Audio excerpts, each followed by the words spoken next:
ॐ स्थापकाय च धर्मस्य सर्वधर्मस्वरूपिणे अवतारवरिष्ठाय रामकृष्णाय ते नमः. O Ramakrishna, the establisher of the eternal religion, the embodiment of all major religions and the best of all incarnations, we salute thee. In the last class of reading, we left at page 440 of this first part of Ramakrishna, the Great Master. We were reading para 21 and completed it. Today we shall start from para 22. Sri Ramakrishna was discussing, the author was discussing about the relationship between Keshav Chandra Sen and Sri Ramakrishna. That is the topic we will continue today. Although he was dearly loved by the master, he means Keshav Chandra Sen, though he was dearly loved by the master and had many opportunities to see and hear him, it is doubtful whether Keshav, inspired with Western ideas and ideals as he was, understood him perfectly. For on the one hand, he looked upon the master as a living embodiment of spirituality. He personally took him to his house, showed him around the places where he went to bed, where he ate, where he sat, and where he reflected on the good of the Samaj. Samaj is his organization. Asked him about to bless him so that his mind might not forget God and think of worldly objects in any one of these places, and take him to the place where he meditated on God, offered flowers at his lotus feet, at Sri Ramakrishna's lotus feet.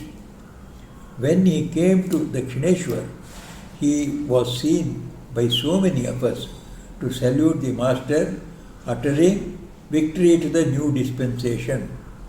That is his organization. So this was the relation between Keshav and Sri Ramakrishna. The new dispensation and the master's opinion. There is a lot of discussion at that time about this new organization. So we hear something about it. On the other hand, he was unable to accept fully the master saying, all religions are true. As many faiths, so many paths.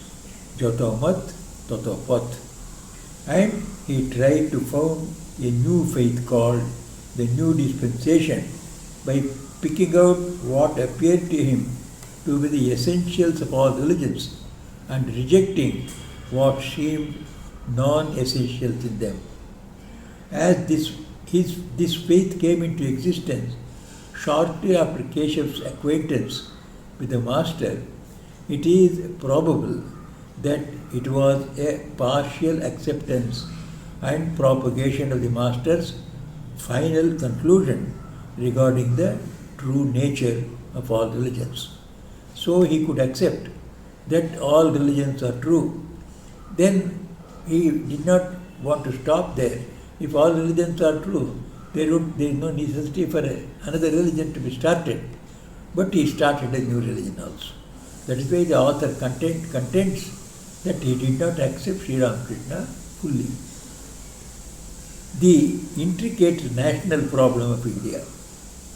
When the powerful waves of Western education and civilization came to India and began to bring about a radical change in the attitude towards the ancient knowledge of Brahman and the manners and customs of society, every talented man of this country tried to find out a harmony between the culture and civilization of the East and those of the West.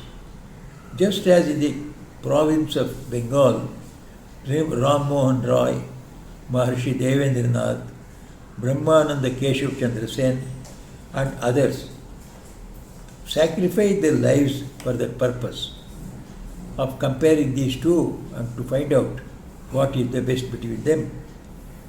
Even so, in other places, other parts of the country also, many great souls are known to have appeared and carried on the same work, but none of them could perfectly tackle it before the advent of the Master. The Master duly performed the disciplines of all religions of India in his own life, and getting the proper result in each of them showed that the religion of this country was not the cause of its degradation, and that cause must be sought elsewhere. The cause of degradation was elsewhere, not in religion. He showed, that means Sri Ramakrishna showed also that society, manners, customs, in short, the culture and civilization of India had as their basis religion, which had brought glory and prosperity to this country in the past, that the same life-giving religion still exists in full, and that we could again successfully pilot our national ship if only we could base all our efforts and endeavors on religion and on nothing else. This was Sri Ramakrishna showing to us. Living the ideal life himself, the Master showed further how religion could broaden the outlook of man. Next, he transmitted the liberalizing power of that religion to his disciples, especially to Swami Vivekananda, who were still then inspired by Western ideas. The disciples of Sri Ramakrishna were also as young men. They were influenced by Western ideas because most of them were university graduates, university students. Western ideas and ideals taught them how to perform all actions in the world. So they were also in a way westernized as ancillary to religion. So they did not accept Indian manners and customs fully, and thus gave a wonderful solution for the above mentioned intricate problem of India. No, Sri Ramakrishna was advocated that all the things can be followed in the secular world also, taught them how to perform all activities of the world, that means in the secular life, as ancillary to religion. And thus Sri Ramakrishna gave a wonderful solution for the above mentioned intricate problem of India. Just as by his gaining of the ultimate results of all faiths of the world through their respective practices, he has pointed out how to remove all differences in the spiritual realm all over the world.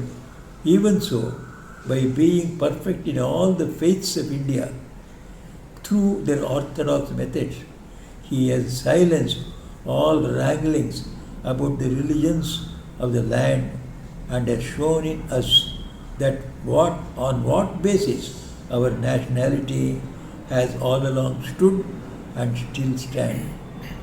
So Sri Ramakrishna has shown that all our seemingly different types of religions we are following, that means different sects of Hinduism.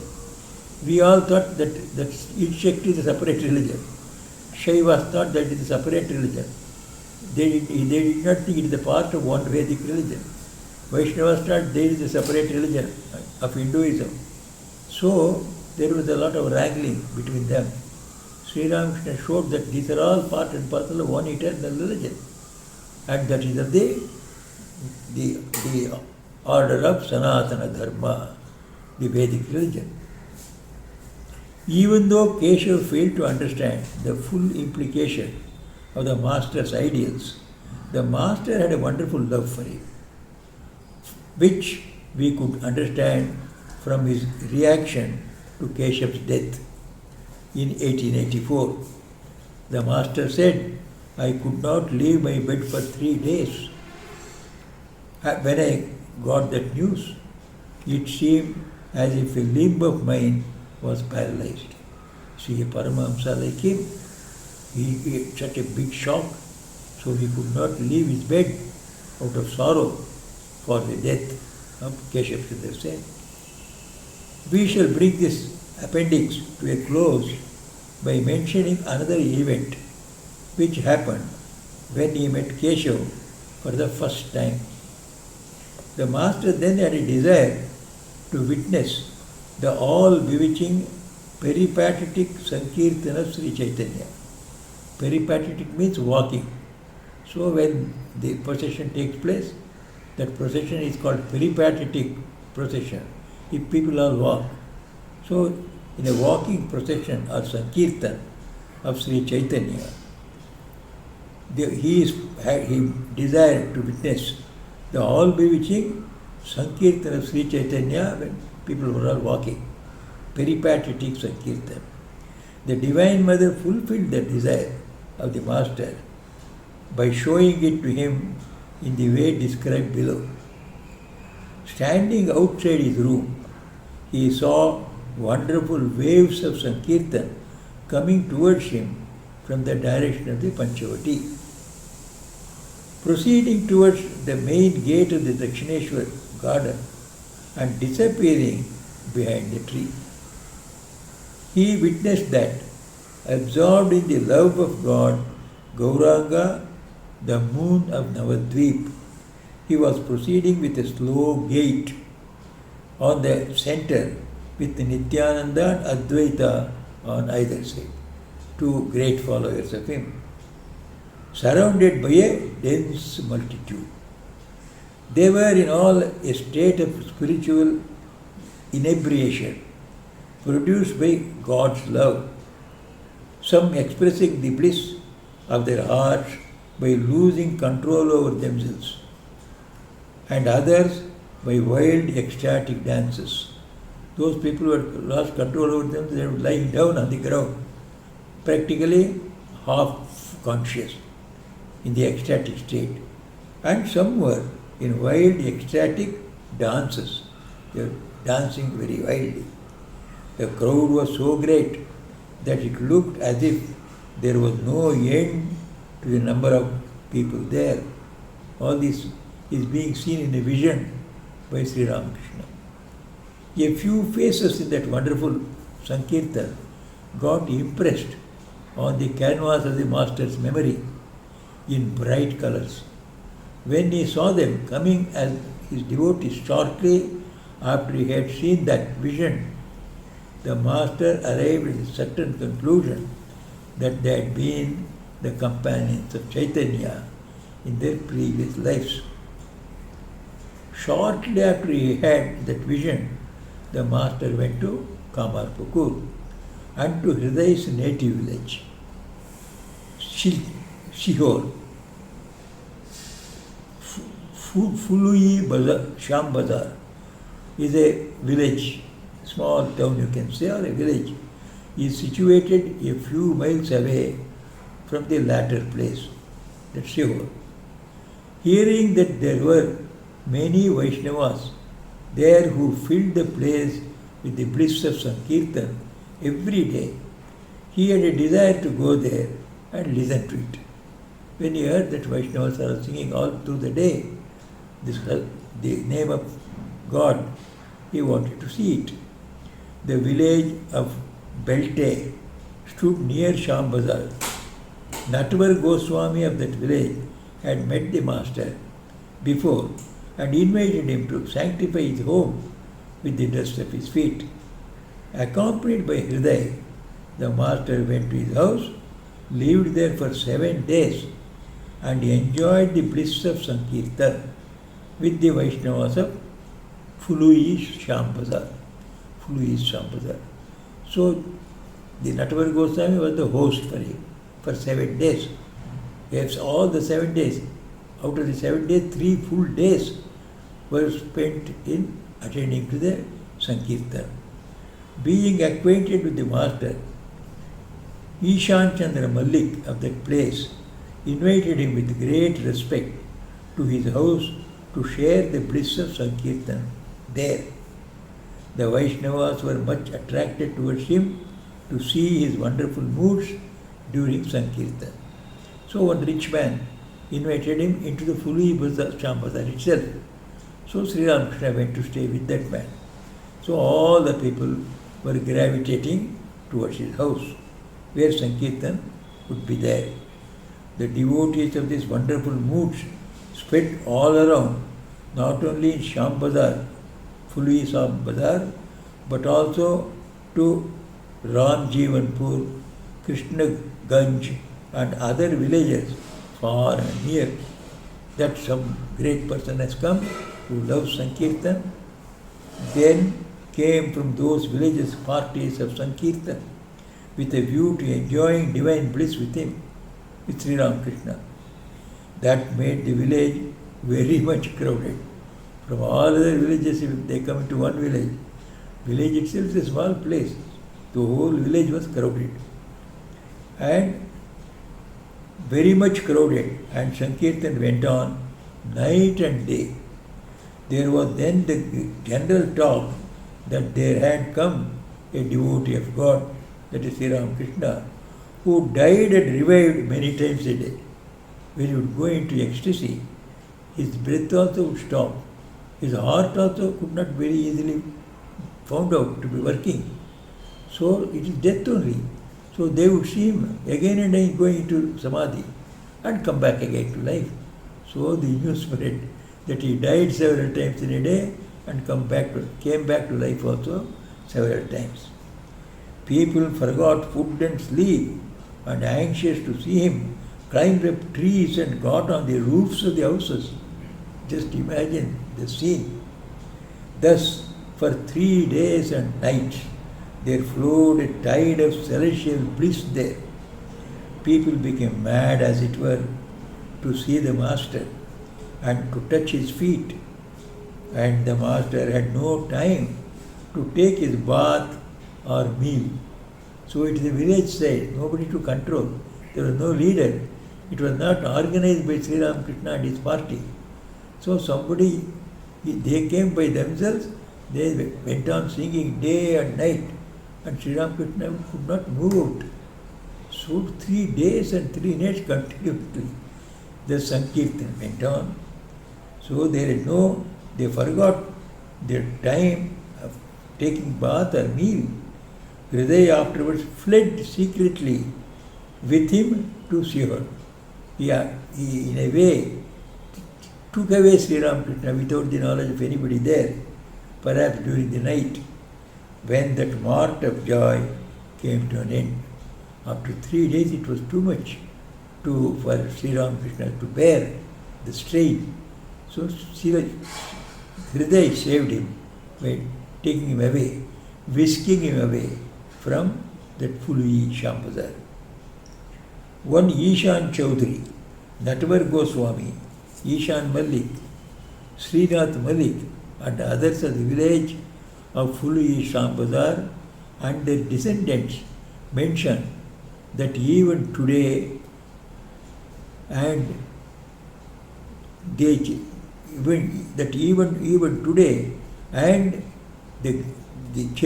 cherish the great love and respect for him. The Master also became acquainted with Rai Charan Das, the famous khol, the drum player of Krishna Ganj. As soon as he played on the khol, the Master would go into ecstasy. We were told, and partly by Hriday, we were told partly by the Master and partly by Hriday, that Sri Ramakrishna would go into ecstasy when khol was played by this Rai Charan Das. So we were told the above mentioned events partly by the Master and partly by the Hriday. We have been able to ascertain its date in the following way. A great devotee of the Master, Mahendranath Pal, the physician of Alam Bazar, met the Master after Keshav Babu had the privilege of meeting him in 1875. He said to us that the master had returned only a short time before from the Shihor, when he went to see him, this doctor had seen Sri Ramakrishna, and he says that when he met Sri Ramakrishna, he had just then returned from Shihor. And Shihor's date of visit we know, so this author is trying to conjecture when exactly this happened through that evidence.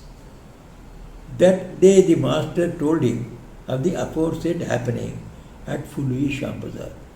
So Sri Ramakrishna himself told that we were there in this Phulvi Shambazar. Swami Yogananda's house was situated within a short distance of the Dakshineshwar temple. So, leaving aside his case, we may note that the chosen devotees of the Master started coming to him from 1879. Swami Vivekananda came to him in 1881, and Jagadamba Dasi also died in 1881. Hriday foolishly worshipped during this time the granddaughter of a very tender age, about 6 months afterwards. Her father, apprehending that evil might befall the child, became much annoyed and dismissed Hriday from the service of the Kali temple. So the event under the discussion must have taken place sometime in or before 1879. Here ends the Sadhaka Bhava. Here the chapter ends. The author gave us several incidents unconnected with the main life of Sri Ramakrishna, but then important events during his life. So that comes to an end. So we now proceed to part 3, the Sri Ramakrishna, the great master, as the spiritual teacher. As the spiritual teacher, so we start the next chapter. So, as a preface, as the spiritual teacher, so we get this writing by the author. This is the third part of Sri Ramakrishna, the great master. The events of the master's life from the time he completed his sadhanas to the time he became well known to the public have been in the main recorded here.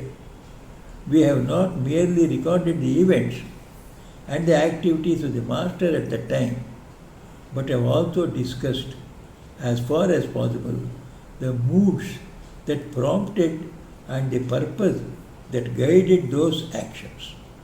So he has given another dimension to the history.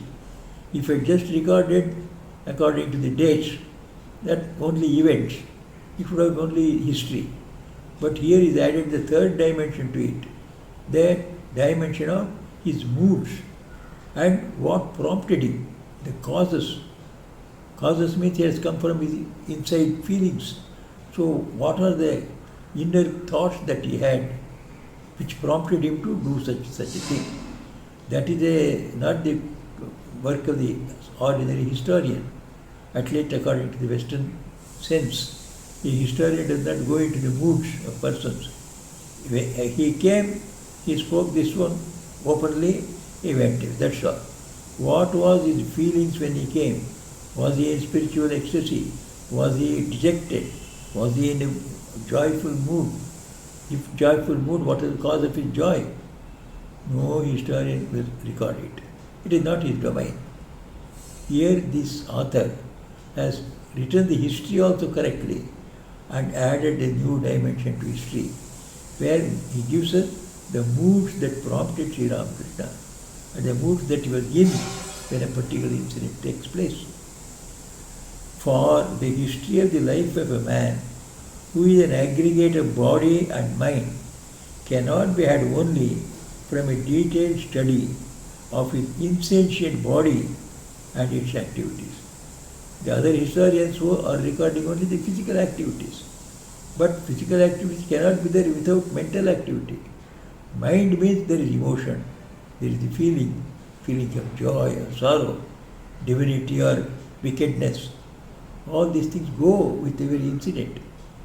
So without recording them also, it is difficult to say the historical events in a correct perspective. When writing a biography or a history, the materialistic West exhibits its ability mainly in recording the events, while the spiritualistic Hindu applies his mind to a careful depiction of the mental functions only. So these are extremes. The Western people record only the physical action. They do not record what was his mood, what was the state of mind, what was the purpose that was there in his mind to do such and such a thing. So that they do not discuss. But in India, he says, the spiritualistic people, they record only the spiritual side of it. So he had a feeling of inspiring everybody. So he just goes only with that feeling and then he inspires people. But before he's going, somebody must be there to receive him. Somewhere he has to stay for 2 or 3 days to inspire thousands of people. In which house did he stay? Who are those people? Were they good people? So this they do not regard at all. So Sri Krishna went to Mathura and killed Kamsa. We hear. But Mathura, as soon as he went, there was Kamsa standing there to be killed. Kamsa is there in his own palace. So Krishna had to stay for several days. And after some days, he goes there. There are obstacles for his entering the palace. He cleared all the obstacles by fighting with some wrestlers, throwing out, killing animals that obstructed him. Then he goes and kills Kamsa. So the other side, physical side, we never record it. So both they are extremes. So the author tells it. It is our conviction that a true biography or history should be a combination of both. You must give the physical side of the incident, you must also give the mental side of the incident. Then only correct history will come. And that the actions of the unconscious body should be recorded with a view to unfolding the history of the mind. So bodily and mental activities, both of them should be recorded. That is the idea. Moreover, we have discussed the extraordinary life of Sri Ramakrishna in the light of the scriptures in many places. We have been led to study the unique functioning of his mind, his experiences and activities in comparison with those of great souls like Krishna, Buddha, Shankara, Chaitanya of India, and Jesus and others of other countries. The Master said to us in unambiguous language, again and again, that the one who was in the past became Rama and Krishna. He is showing his own body in this sheath now. He showed his own body and Rama and Krishna are in the sheath. And that the spiritual experiences of this, that is himself, have gone beyond those recorded in the Vedas and Vedantas. As a matter of fact, in discussing impartially, as far as possible, the life of Sri Ramakrishna established in Bhavamukha, we have been constrained to confess that such an uncommon life in the spiritual world was never seen before. The author says, when Sri Ramakrishna has declared that he was the same person who was born as Rama and later on as Krishna. And in other places Sri Ramakrishna also confessed that he that was born as Buddha, then Jesus and Chaitanya, they were also he alone. It is the one person, that is Supreme God himself, who incarnated the age after age. So Sri Ramakrishna declared, so this author has heard him saying that he that was Rama, he that was Krishna, is in this body as Sri Ramakrishna. He has heard it. So he says, after hearing it, we have never heard any incarnation before him utter statements like that. So he says, we have been constrained to confess that such an uncommon life in the spiritual world was never seen before. So Sri Ramakrishna was unique in this aspect. So we will read much more about his uniqueness in our next reading class. Till then, we stop here. Niranjanam nityamanantarupam bhaktanukampadhrita vigraham vai Ishavataram paramesha vidyam tam Ramakrishnam shirasa namama.